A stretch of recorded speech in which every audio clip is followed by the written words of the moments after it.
Hi guys, ngayong araw nga pala ay birthday ng anak ko. He is celebrating his 14th birthday. Pero ayaw niya talaga ng may bisita.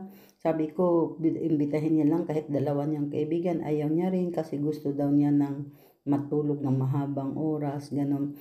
Ayaw niya rin na sabi namin i-shopping namin siya, ayaw din niya. Gusto lang niya talaga nung tinanong namin siya anong gusto niya, sabi lang niya talaga gusto niya mag-fishing.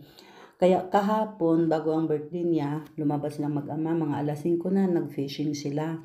Sandali lang naman sila nag-fishing guys. Tapos umuwi sila agad. Nung pag-uwi nila, eto na, may bitbit silang mga 2 kilong isda. So, tinitingnan ko, mga 2 kilo or mga sobra siguro. Kaya nung tinitingnan ko, sabi ko masarap ito idaing para ulam kinabukasan. Kaya dali-dali ko siyang nilinisan guys. Yung paglilinis hindi ko na siya pinakita kasi hirap ako sa pag-video eh. Tapos nang maglinis, minarinate ko na lang. Yung pag-marinate ko sa kanya ay nilagyan ko lang ng suka, bawang, lemon, at saka asin, kunting paminta, ganon. Tsaka pagkatapos kong minarinate ko nga pala siya ng mga 2 oras. Tapos pagkatapos ko siyang minarinate, dinrain ko lang siya at pinatulo. At sabi ko kasi, kailangan makatulo siya ng maayos para hindi siya mangamoy. At madali lang siyang madry or maprito. Nung habang pinapatulo ko siya guys, dali-dali naman akong gumawa ng cookies kasi gustong-gusto ito ng anak ko.